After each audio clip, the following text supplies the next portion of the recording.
दुनिया के कुछ राज ऐसे हैं जो समय के साथ पुराने तो होते गए, लेकिन उनका जवाब आज तक नहीं मिला। कभी एक ऐसी किताब जो एक अजीबोगरीब भाषा में लिखी गई जो आज तक किसी को समझ नहीं आई, और समंदर में एक ऐसा कंप्यूटर मिला जो हजारों साल पुराना हो, और कभी ऐसे पत्थर जो इंसान की समझ से परे हैं। तो सवाल ये है, क्या ये सब सिर्फ इतिहास की गलतियां हैं, या फिर एक ऐसा सच जिसे इंसान समझने के लिए तैयार ही नहीं?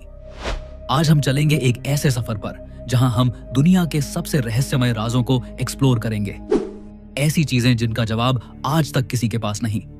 दोस्तों, अगर आपने अभी तक हमारे इस चैनल को सब्सक्राइब नहीं किया है तो जरूर सब्सक्राइब कर लें, क्योंकि आपके एक सब्सक्राइब से हमें बहुत मोटिवेशन मिलता है और हम आपके लिए ऐसी और वीडियोस बनाते रहेंगे। तो चलिए शुरू करते हैं पहले रहस्यमय राज से, जो है वॉयनेज मैन्युस्क्रिप्ट। एक ऐसी किताब जिसमें दुनिया के नियम ही उल्टे लगते हैं। सोचो, तुम्हें एक किताब मिलती है जो एक अननोन लैंग्वेज में लिखी हो, जिसमें अजीबोगरीब पौधों की तस्वीरें बनाई गई हों, और जिसका मतलब समझने की कोशिश में दुनिया के जाने माने साइंटिस्ट्स भी फेल हो गए हों। यही है वॉयनेज मैन्युस्क्रिप्ट, दुनिया की सबसे रहस्यमय किताब। 1912 में एक रेयर बुक्स डीलर विल्फ्रेड वॉयनेज को यह किताब इटली के एक पुराने मोनेस्ट्री से मिली थी। इस किताब के अंदर 240 से ज्यादा पेज हैं, पर आज भी कुछ पेज मिसिंग हैं। रेडियोकार्बन डेटिंग के बाद साइंटिस्ट्स ने कंफर्म किया कि यह किताब साल 1400 से 1440 के बीच लिखी गई थी, यानी लगभग 600 साल पुरानी है। पर असली रहस्य शुरू होता है इसके कंटेंट से। आखिर किताब के अंदर क्या है, आइए जानते हैं। हर पेज पर एक अननोन स्क्रिप्ट लिखा हुआ है। ये लैंग्वेज दुनिया के किसी भी कल्चर, किसी भी सिविलाइजेशन से मैच नहीं करती। इसमें ऐसे सिंबल्स और अल्फाबेट्स हैं जो इंसान ने कभी पहले नहीं देखे, और तस्वीरें कुछ अजीब और अनोखे पौधों की बनाई गई हैं जो रियलिटी में कहीं मौजूद ही नहीं। कुछ पेजेस पर एस्ट्रोलॉजिकल डायग्राम्स हैं, ऐसे स्टार्स और गैलेक्सीज जो मिडीवल यूरोप के लोग जानते ही नहीं थे। सबसे हैरान करने वाली बात, कुछ इलस्ट्रेशंस में naked women strange green liquid में स्नान करती हुई दिखाई गई हैं, जिनके आसपास ट्यूब और पाइप्स जैसी चीजें बनी हैं, जैसे किसी अननोन टेक्नोलॉजी का स्केच हो। कुछ लोग मानते हैं कि यह किताब एक एलियन सिविलाइजेशन का मैसेज है जो हम समझ नहीं पा रहे, और कुछ लोग मानते हैं शायद ये एक ऐसी एंशिएंट सभ्यता का रिकॉर्ड है जो खत्म हो गई और उसकी लैंग्वेज हमारे लिए हमेशा के लिए खो गई। कुछ हिस्टोरियंस कहते हैं कि शायद ये एक मेडिवल मेडिकल गाइड है जो विमेन्स हेल्थ और हर्बल मेडिसिन पर लिखी गई थी, पर अगर ऐसा होता तो लैंग्वेज डिकोड हो जाती। कुछ एक्सपर्ट्स बोलते हैं कि शायद ये एक फेक मैन्युस्क्रिप्ट है जो मिडीवल जमाने में पैसा बनाने के लिए लिखी गई। पर सवाल उठता है, एक फेक किताब में इतना कॉम्प्लेक्स लैंग्वेज और सिस्टमैटिक सिंबल्स क्यों लिखे जाते? 100 साल से ज्यादा हो गए, पर इस किताब का कोड अब तक ब्रेक नहीं हुआ। आर्टिफिशियल इंटेलिजेंस और मॉडर्न क्रिप्टोग्राफी के बावजूद वॉयनेज मैन्युस्क्रिप्ट एक अनसॉल्व्ड पजल है। और सबसे बड़ी बात, हर पेज देखने पर लगता है जैसे इसमें कोई हिडन नॉलेज है जो इंसान से छुपाया गया हो, जैसे ये किताब किसी और दुनिया की साइंस हो। Number 2, Nazca lines. सोचो, एक ऐसा रेगिस्तान जहां मिट्टी और पत्थर के बीच जमीन पर खींचे गए लकीरों से इतने बड़े बड़े डिजाइन्स बने हैं कि उन्हें सिर्फ आसमान से ही देखा जा सकता है। ये हैं नाज़का लाइंस जो पेरू के नाज़का डेजर्ट में पाए गए हैं। जमीन पर चलने वाले इंसान को ये लाइंस बस रैंडम और अजीब सी खुदाई लगती हैं, लेकिन जब 1930 के आसपास पहली बार एयरप्लेन्स ने नाज़का के रेगिस्तान के ऊपर से उड़ान भरी तो उन्होंने एक हैरतअंगेज खुलासा किया। वहां पूरे डेजर्ट में 300 से ज्यादा जियोमेट्रिकल शेप्स, एनिमल्स और मिस्टीरियस फिगर्स बने हुए थे। सोचो, किसी ने एक इंसान की शक्ल, एक मंकी, एक जायंट हमिंगबर्ड और एक स्पाइडर रेगिस्तान की जमीन पर खींच दिए, और वो भी इतने बड़े स्केल पर कि उन्हें सिर्फ आसमान से ही समझा जा सकता है। ये लाइंस नाज़का सिविलाइजेशन 200 BCEE से 600 CEE के लोगों ने बनाई थी। रेगिस्तान की अपर लेयर एक तरह की रेडिश ब्राउन मिट्टी से भरी है। अगर इस लेयर को हटा दिया जाए तो नीचे से एक हल्का ग्रे व्हाइट सरफेस निकलता है। नाज़का के लोगों ने इसी सरफेस को एक्सपोज करके लाइंस बनाई। लेकिन सवाल यह है, इतने बड़े और परफेक्ट डिजाइन्स उन्होंने बनाए कैसे? उस टाइम कोई ड्रोन नहीं था, कोई एयरप्लेन नहीं था। जमीन पर खड़े होकर इंसान को कभी समझ ही नहीं आता कि पूरा डिजाइन क्या बन रहा है। कई स्कॉलर्स कहते हैं कि नाज़का लाइंस एक तरह का एस्ट्रोनॉमिकल कैलेंडर थी। ये फिगर्स स्टार्स, कॉन्स्टलेशंस और सोल्स्टिस के टाइम अलाइन होते हैं। मतलब शायद उनका रिलेशन आसमान के तारे और प्लैनेटरी साइकिल्स से था। एक थ्योरी के मुताबिक ये लाइंस एक तरह की सेरेमोनियल पाथवेज थी। मतलब लोग इन पर चलकर रिचुअल्स करते थे, शायद पानी के लिए प्रेयर्स, क्योंकि नाज़का एक बहुत सूखा एरिया है। सबसे पॉपुलर और थ्रिल वाली थ्योरी ये है कि ये लाइंस किसी एलियन सिविलाइजेशन के लिए बनाई गई थी, एक तरह के लैंडिंग मार्क्स, जिससे वो आसमान से आइडेंटिफाई कर सके। क्योंकि उस तरह की स्केल और परफेक्शन बनाना इंसान के लिए उस टाइम ऑलमोस्ट इम्पॉसिबल लगता था। कुछ एक्सपर्ट्स कहते हैं कि ये एक तरह का अंडरग्राउंड वाटर मैप था।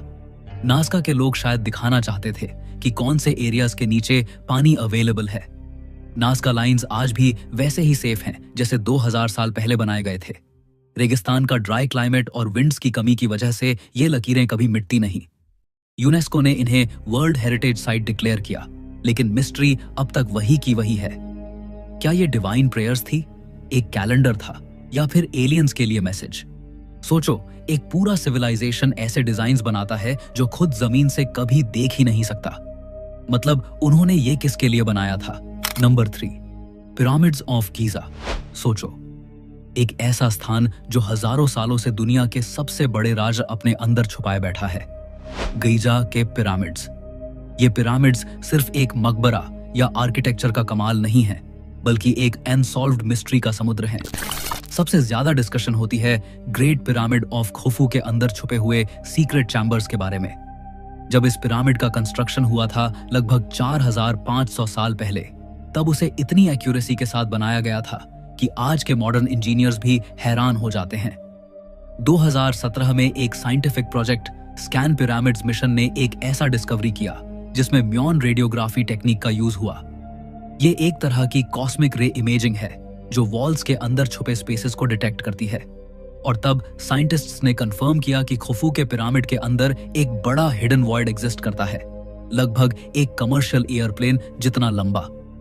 अब सवाल उठता है, ये चैम्बर किस काम का था? कुछ लोग कहते हैं कि ये एक कंस्ट्रक्शन कॉरिडोर था जो पिरामिड बनाते वक्त इस्तेमाल हुआ और बाद में सील कर दिया गया। दूसरे रिसर्चर्स मानते हैं कि ये एक रॉयल बरियल चैम्बर हो सकता है जिसमें अभी तक किसी को घुसने का मौका नहीं मिला।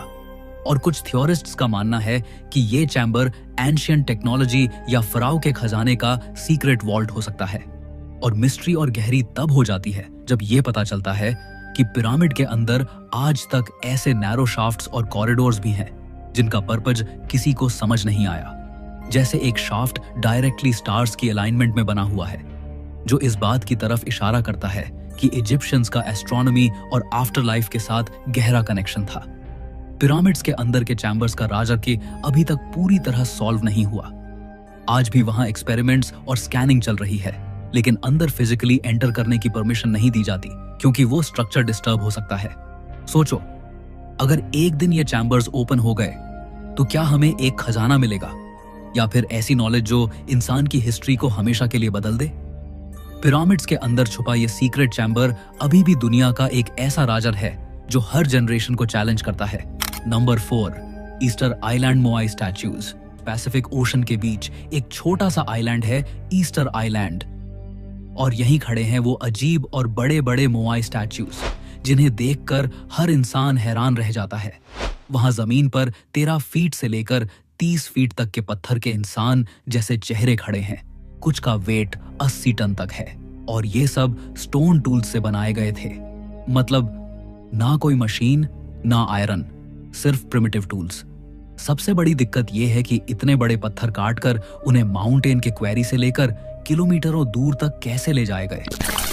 वहां के लोकल्स कहते हैं कि स्टैच्यूज चलकर अपने आप जगह तक गए। ये बात सुनने में अजीब लगती है, लेकिन इसी वजह से मोआई स्टैच्यूज और भी ज्यादा मिस्टीरियस हो जाते हैं। कुछ आर्कियोलॉजिस्ट्स कहते हैं कि शायद वो लोग रोप्स और वुडन लॉग्स से खींच कर लाए होंगे, लेकिन प्रैक्टिकल एक्सपेरिमेंट्स करने के बाद भी आज के मॉडर्न लोग इन्हें मूव करने में स्ट्रगल करते हैं। फिर एंशिएंट आइलैंडर्स ने ये कैसे किया होगा? दूसरा बड़ा सवाल है, ये स्टैच्यूज बने क्यों?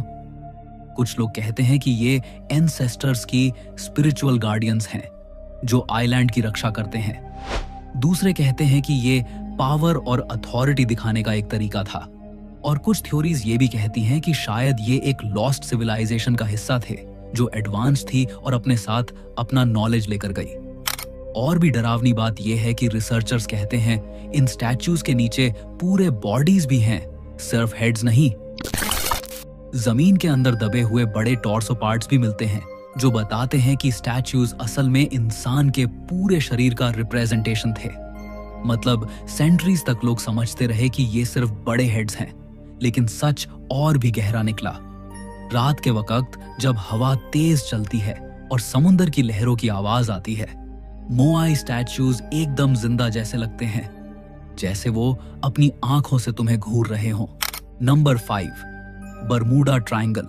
अटलांटिक ओशन के एक हिस्सों में एक ऐसा ट्रायंगुलर एरिया है जिसे बरमूडा ट्रायंगल या डेविल्स ट्रायंगल कहा जाता है। इसके 3 पॉइंट्स हैं, फ्लोरिडा, बरमूडा और प्यूर्टो रिको, और इन तीनों पॉइंट्स को मिला दो तो बनता है एक विशाल समुद्री त्रिकोण जिसमें कई जहाजों और हवाई जहाजों ने बिना किसी निशान के गायब होकर दुनिया को हमेशा हैरान कर दिया। सबसे ज्यादा मशहूर केस 1945 में हुआ था, flight 918। 5 American navy bombers training mission के लिए निकले थे। कम्युनिकेशन में उन्होंने बोला कि कंपास काम नहीं कर रहा, डायरेक्शन क्लियर नहीं हो रही। फिर कुछ घंटों बाद उनका कांटेक्ट डिस्कनेक्ट हो गया और उन सब के प्लेन्स बिना किसी ट्रेस के वैनिश हो गए। और सबसे हैरानी की बात, उन्हें ढूंढने जो रेस्क्यू टीम गई थी वो प्लेन भी वहीं गायब हो गए। सिर्फ प्लेन्स ही नहीं बल्कि अनेक शिप्स भी यहां से वैनिश हो चुके हैं। यूएसएस साइक्लोप्स एक बहुत बड़ा नेवी शिप जिसमें 300 से ज्यादा लोग थे बिना किसी एसओएस सिग्नल के बरमूडा ट्रायंगल में खो गया। न तो कोई शिपरेक मिला, न कोई डेड बॉडी, बस एक पूरा का पूरा शिप हवा में गायब हो गया। कुछ साइंटिस्ट्स कहते हैं कि यहाँ के मैग्नेटिक फील्ड्स कंपास और नेविगेशन इंस्ट्रूमेंट्स को डिस्टर्ब कर देते हैं। Methane gas hydrates. Ocean floor के नीचे से मीथेन गैस निकलती है जो पानी का डेंसिटी चेंज कर देती है और शिप्स आसानी से डूब जाते हैं। कुछ थ्योरिस्ट्स मानते हैं कि यह एरिया एक एलियन बेस है जहां से वे इंसानों को अपने एक्सपेरिमेंट्स के लिए ले जाते हैं। एक और थ्योरी यह कहती है कि बरमूडा ट्रायंगल एक प्राचीन लॉस्ट सिटी अटलांटिस की एडवांस टेक्नोलॉजी के ऊपर है जो अभी भी एक्टिव है। हजारों इन्वेस्टिगेशंस के बाद भी बरमूडा ट्रायंगल का असली राज अभी तक खुला नहीं। कई एक्सपर्ट्स कहते हैं कि यह सब बस नेचुरल एक्सप्लेनेशंस हैं, लेकिन सच यह है जितने भी केस यहाँ रिपोर्ट हुए हैं उनका पूरा पूरा जवाब किसी के पास नहीं है। Number 6, shroud of Turin. दोस्तों, अब चलते हैं एक ऐसे राज की तरफ जो धर्म, साइंस और हिस्ट्री तीनों को हमेशा से कंफ्यूज करता आया है। ये राज है श्राउड ऑफ ट्यूरिन, एक पुराना कपड़ा जो दुनिया भर में सबसे ज्यादा डिबेट और रिसर्च का सब्जेक्ट बना हुआ है। सोचो, एक ऐसा कपड़ा जो इतना पुराना है कि उस पर एक आदमी की पूरी बॉडी का फेंट सा इमेज दिखाई देता है। ये कपड़ा इटली के ट्यूरिन शहर में रखा गया है और इसी वजह से इसे श्राउड ऑफ ट्यूरिन कहा जाता है। बहुत से लोग मानते हैं कि ये वही कपड़ा है जिसमें जीसस क्राइस्ट को उनकी डेथ के बाद लपेटा गया था। इस श्राउड पर एक लंबे दाढ़ी वाले आदमी की पूरी बॉडी की आउटलाइन नजर आती है, जैसे किसी ने फोटो खींचकर कपड़े पर छाप दी हो। उस इमेज में आदमी के चेहरे, हाथ, पैर और पीठ तक के निशान दिखते हैं। और सबसे हैरत की बात यह है कि उस आदमी के शरीर पर वही वुंड्स हैं जो बाइबल में जीसस के क्रूसिफिक्शन के वक्त बताए गए हैं। हाथों और पैरों पर कीलों के छेद, पीठ पर मार के निशान और सिर पर कांटों का ताज। साइंस ने इसको समझने की बहुत कोशिश की है। 1988 में कुछ साइंटिस्ट्स ने कार्बन डेटिंग टेस्ट किया और बोला कि श्राउड सिर्फ 700 साल पुराना है, मतलब जीसस के टाइम का नहीं हो सकता। लेकिन बाद में और रिसर्चर्स ने कहा कि श्राउड पर पॉल्यूशन, एग और रिपेयर्स की वजह से कार्बन डेटिंग सही रिजल्ट नहीं दे पाई। कुछ एक्सपर्ट्स तो कहते हैं कि कपड़े की फाइबर में एक ऐसी लाइट रेडिएशन हुई थी जो नॉर्मल दुनिया में पॉसिबल ही नहीं, जैसे एक सुपरनैचुरल फ्लैश ने इमेज को कपड़े पर प्रिंट कर दिया हो। आज तक कोई कंफर्म नहीं कर पाया कि श्राउड ऑफ ट्यूरिन असली है या एक मीडिवल जमाने का बनाया गया फेक रेलिक। लेकिन जब भी इसे देखा जाता है, लोग एक अजीब सी स्पिरिचुअलिटी और मिस्ट्री महसूस करते हैं। ये एक ऐसी चीज है जो साइंस और फेथ के बीच की एक बड़ी पजल बनी हुई है। दोस्तों जरा सोचिए, क्या ये सच में जीसस का श्राउड है जो उनके रेजरेक्शन का सबूत देता है, या फिर सिर्फ एक केयरफुली क्राफ्टेड इल्यूजन है जो ह्यूमन हिस्ट्री का सबसे बड़ा रिलीजियस मिस्ट्री बन गया? Number 7, Antikythera mechanism. समुद्र के गहरे पानियों में एक जहाज का कैला टूटा पड़ा है। वहां से एक ऐसा पुराना जंग लगा हुआ लोहे का टुकड़ा निकला जो पहले तो एक खराब धातु का टुकड़ा लगता था, लेकिन जब साइंटिस्ट्स ने उसे ध्यान से देखा तो उनकी सांसें रुक गईं। ये कोई आम धातु का टुकड़ा नहीं था, ये था एंटिकेथेरा मैकेनिज्म, एक ऐसा यंत्र जो अपने समय से हजारों साल आगे था। 1901 में ग्रीक डाइवर्स एक शिपरेक एक्सप्लोर कर रहे थे जो एंटिकेथेरा आइलैंड के पास डूब चुका था। वहां उन्हें गोल्ड, स्टैच्यूज और ऑर्नामेंट्स मिले, लेकिन सबसे बड़ी डिस्कवरी थी एक रस्टेड गियर मशीन। पहले आर्कियोलॉजिस्ट्स को लगा ये बस एक टूटा हुआ एस्ट्रोलॉजिकल इंस्ट्रूमेंट है, लेकिन जैसे जैसे रिसर्च हुई पता चला कि ये तो एक इनक्रेडिबल मशीन है जो 2000 साल पुरानी है। इसमें छोटे छोटे गियर्स, व्हील्स और डायल्स लगे हुए थे, बिल्कुल एक मॉडर्न क्लॉक की तरह। रिसर्च के बाद पता चला कि ये मैकेनिज्म सूरज, चांद और ग्रहों की गति कैलकुलेट कर सकता था, ग्रहण प्रिडिक्ट कर सकता था, यहां तक कि ओलंपिक गेम्स की डेट्स भी बताता था। सोचो, 2000 साल पहले एक मशीन जो आज के कंप्यूटर जैसा काम करती थी, कैसे बनाया होगा? ये सबसे बड़ी मिस्ट्री है। उस दौर 100 BCE में ऐसी टेक्नोलॉजी होने का कोई रिकॉर्ड नहीं है। मेटल गियर्स का इतना एडवांस डिजाइन बनाने के लिए प्रीसाइज टूल्स चाहिए होते हैं जो तब के लोगों के पास थे ही नहीं। कुछ एक्सपर्ट्स कहते हैं कि शायद लॉस्ट एंशिएंट सिविलाइजेशन या किसी अननोन जीनियस ने यह बनाया होगा। एक्सरे इमेजिंग और 3D स्कैन्स के बाद साइंटिस्ट्स ने कंफर्म किया है कि मैकेनिज्म में 37 गियर्स थे। ये एक तरह का एनालॉग कंप्यूटर था जो स्पेस और टाइम को कैलकुलेट करता था। लेकिन एक सवाल अभी भी जिंदा है, अगर 2000 साल पहले ये टेक्नोलॉजी एग्जिस्ट करती थी तो बाकी दुनिया को उसके बारे में कुछ पता क्यों नहीं चला? और फिर वो नॉलेज अचानक गायब कैसे हो गई? कुछ लोग मानते हैं कि एंटिकेथेरा मैकेनिज्म प्रूफ है कि एंशिएंट एलियंस ने ह्यूमंस को टेक्नोलॉजी दी थी। दूसरे कहते हैं कि ये अटलांटिस जैसी खोई हुई सिविलाइजेशन की एक छोड़ी हुई निशानी है। जो भी सच हो, एक बात तय है, एंटिकेथेरा मैकेनिज्म हमेशा एक ऐसी पहेली बनी रहेगी जो हमें बताती है कि हमारी हिस्ट्री उतनी सिंपल नहीं है जितनी हमें सिखाई गई है। दोस्तों, मिलते हैं अगली वीडियो में एक और रहस्यमय राज के साथ। आपने अभी तक हमारे इस चैनल को सब्सक्राइब नहीं किया है तो जरूर सब्सक्राइब कर लें।